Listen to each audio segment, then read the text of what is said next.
Assalamualaikum warahmatullahi wabarakatuh. Kami dari kelompok 11 akan menjelaskan materi mengenai pemeriksaan persediaan. Sebelum kami menjelaskan materi tersebut, izinkan kami untuk perkenalan terlebih dahulu.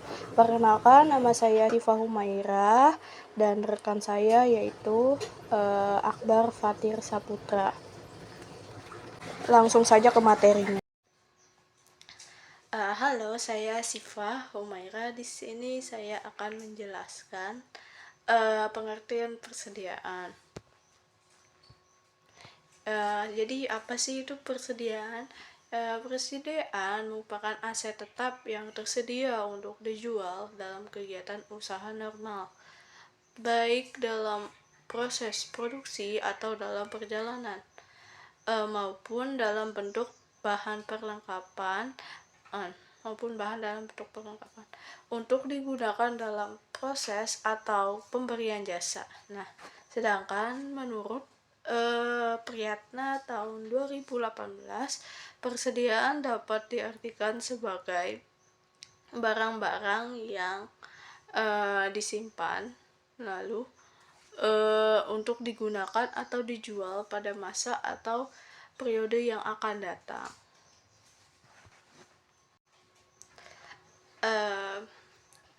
Dalam persediaan terdapat 4 metode penilaian persediaan. Apa aja sih itu 4 metodenya? Nah, metode yang pertama yaitu metode FIFO atau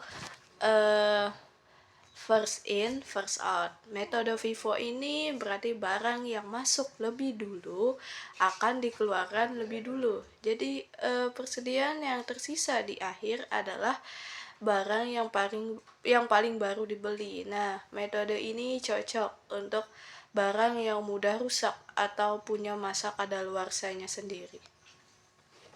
Nah, selanjutnya yaitu ada metode LIFO. Nah, atau last in first out. Metode LIFO ini artinya barang yang terakhir masuk justru akan dikeluarkan lebih dahulu. Nah, sehingga persediaan akhir berasal dari barang yang dibeli lebih awal. Nah, metode ini biasanya digunakan untuk tujuan tertentu dalam pencatatan biaya. Nah, metode LIFO ini sekarang sudah tidak digunakan lagi di Indonesia. Nah, metode yang ketiga yaitu metode average atau rata-rata. Nah, metode average menghitung harga rata-rata dari seluruh persediaan yang ada. Nah, harga rata-rata inilah yang nantinya digunakan untuk menilai barang yang dijual maupun yang masih tersisa. Nah, metode ini membuat nilai persediaan lebih stabil karena tidak terpengaruh oleh harga tertentu. Nah, yang terakhir yaitu ada metode identifikasi khusus. Nah, metode ini menilai persediaan berdasarkan harga asli dari setiap barang secara spesifik. Biasanya digunakan barang yang unik atau bernilai tinggi seperti kendaraan, perhiasan, dan barang unik lainnya. Nah, jadi setiap barang ini punya nilai yang jelas dan tidak dicampur dengan yang lain. Baik, selanjutnya di sini saya akan menjelaskan metode pencatatan persediaan. Nah, metode pencatatan persediaan terbagi atas 2 metode. Nah, metode yang pertama itu metode perpektual. Metode perpektual adalah metode pencatatan persediaan yang dilakukan secara terus-menerus setiap kali terjadi pembelian atau penjualan barang.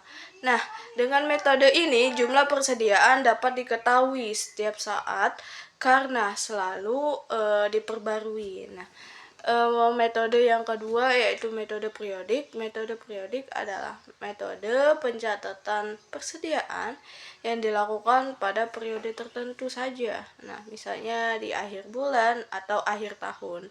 Nah, jumlah persediaannya diketahui setelah dilakukan perhitungan fisik atau stock of name. Baik, di sini saya akan menjelaskan tentang tujuan pemeriksaan persediaan. Nah, tujuan yang pertama yaitu untuk memeriksa apakah pengendalian internal atau internal control atas persediaan sudah memadai dan berjalan dengan baik. Nah, tujuan yang kedua yaitu untuk memastikan bahwa persediaan yang tercantum dalam neraca benar-benar ada dan dimiliki oleh perusahaan pada tanggal neraca.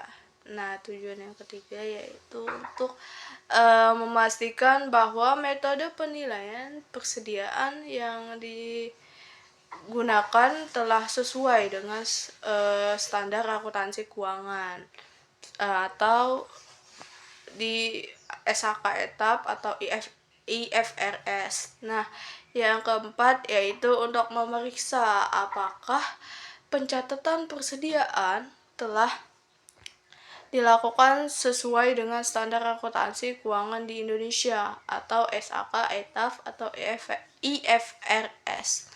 Nah, yang kelima yaitu untuk memeriksa apakah terdapat persediaan yang rusak, bergerak lambat, slow moving, atau usang. Nah, serta memastikan bahwa pencadangan atau penyesuaian yang diperlukan telah dilakukan secara memadai.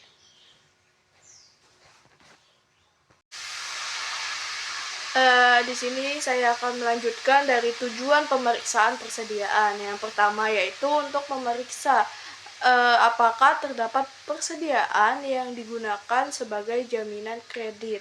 Nah, yang ketujuh yaitu untuk mengetahui apakah nilai pertanggungan asuransi persediaan sudah memadai. Nah, yang terakhir yaitu untuk mengetahui adanya purchase atau sales komitmen yang dilakukan dengan persediaan dan memiliki pengaruh signifikan terhadap laporan keuangan perusahaan.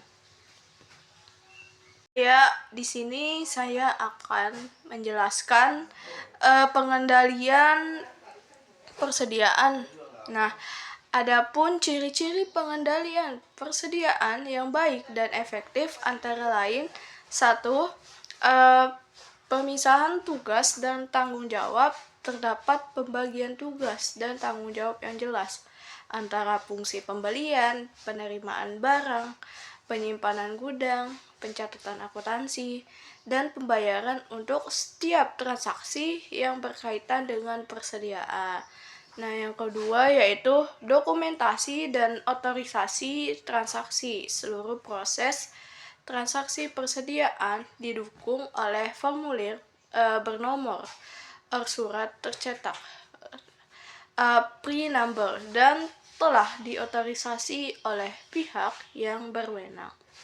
Yang ketiga yaitu prosedur pembelian yang terstruktur. Nah, terdapat standar operasional prosedur atau SOP tender untuk pembelian persediaan dalam jumlah besar guna menjamin transparansi dan efisiensi. Saya akan melanjutkan penjelasan tentang pengendalian persediaan. Nah, yang keempat itu ada otorisasi transaksi persediaan. Setiap proses transaksi persediaan harus diotorisasi oleh pihak yang berwenang, mulai dari pembelian, penerimaan, penyimpanan, pengeluaran, hingga pembayaran persediaan. Nah, yang kelima ini ada anggaran persediaan. Perusahaan memiliki anggaran persediaan sebagai alat perencanaan dan pengendalian untuk memastikan jumlah persediaan sesuai dengan kebutuhan operasional perusahaan. Nah, yang keenam ini ada sistem pencatatan persediaan perusahaan. Perusahaan menggunakan metode perpetual dalam pencatatan persediaan, serta gudang dilengkapi dengan kartu stok barang untuk memantau keluar masuknya persediaan secara ciri-ciri pengendalian persediaan yang terakhir yaitu pemesanan barang harus memperhatikan kuantitas pemesanan yang ekonomis dan persediaan habis untuk memaksimalkan pengelolaan persediaan perusahaan.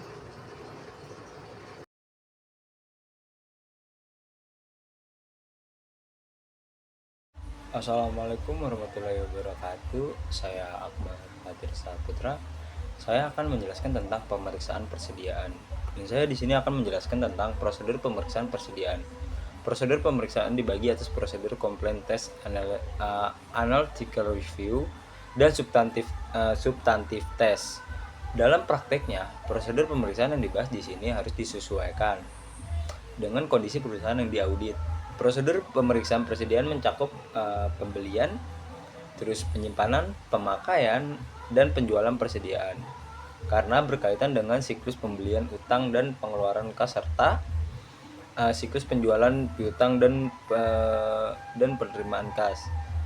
Prosedur pemeriksaan untuk compliance test di sini tuh kayak ada dua, ada evaluasi internal, kontrol atas persediaan, dan juga ada tarik kesimpulan mengenai internal kontrol atas persediaan.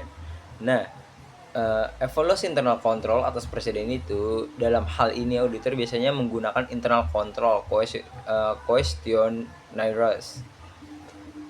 Terus kalau mengenai internal control atas persediaan, transaksi auditor tidak menemukan kesalahan yang berarti, maka auditor dapat menyimpulkan bahwa internal kontrol atas persediaan berjalan efektif. Karena itu, prosedur pemeriksaan substantif atas persediaan yaitu yang pertama, lakukan observasi di atas perhitungan fix. Yang kedua, minta final inventory list. Terus yang ketiga, kirimkan konfirmasi untuk persediaan consignment out. Yang keempat, periksa unit price dan bahan baku. Yang kelima, lakukan rekonsiliasi jika stock of name dilakukan beberapa waktu sebelum atau sesudah tanggal laporan posisi keuangan. Yang keenam, periksa cukup tidaknya barang-barang yang bergerak lambat. Yang ketujuh, periksa kejadian sesudah tanggal laporan posisi keuangan. Yang ke-8, periksa cut off penjualan dan cut off pembelian. Yang ke-9, periksa jawaban konfirmasi dari bank. Yang ke-10, periksa apakah ada sales atau purchase komitmen per tanggal laporan posisi keuangan. Dan yang terakhir ada barang dalam perjalanan. Terus kesimpulan yang dapat saya sampaikan, dari penjelasan tadi dapat disimpulkan bahwa pemeriksaan persediaan diperlukan untuk memanfaatkan bahwa jumlah dan nilai persediaan yang tercatat pada laporan keuangan mencerminkan kondisi sebenarnya. Nah, melalui perhitungan fisik dan pencocokan dengan catatan akuntansi, perusahaan dapat mengidentifikasi adanya selisih, barang rusak, atau persediaan yang tidak lagi bernilai. Nah, proses pemeriksaan ini membantu memastikan bahwa informasi persediaan dapat dipercaya dan mendukung penyusunan laporan keuangan yang lebih baik, tepat, serta dapat dipertanggungjawabkan nantinya. Terima kasih. Sekian penjelasan dari kelompok 11. Mohon maaf bila saat penjelasan tadi masih terdapat kesalahan atau kekurangan dalam pengucapannya. Wabillahi taufiq wal hidayah. Wassalamualaikum warahmatullahi wabarakatuh.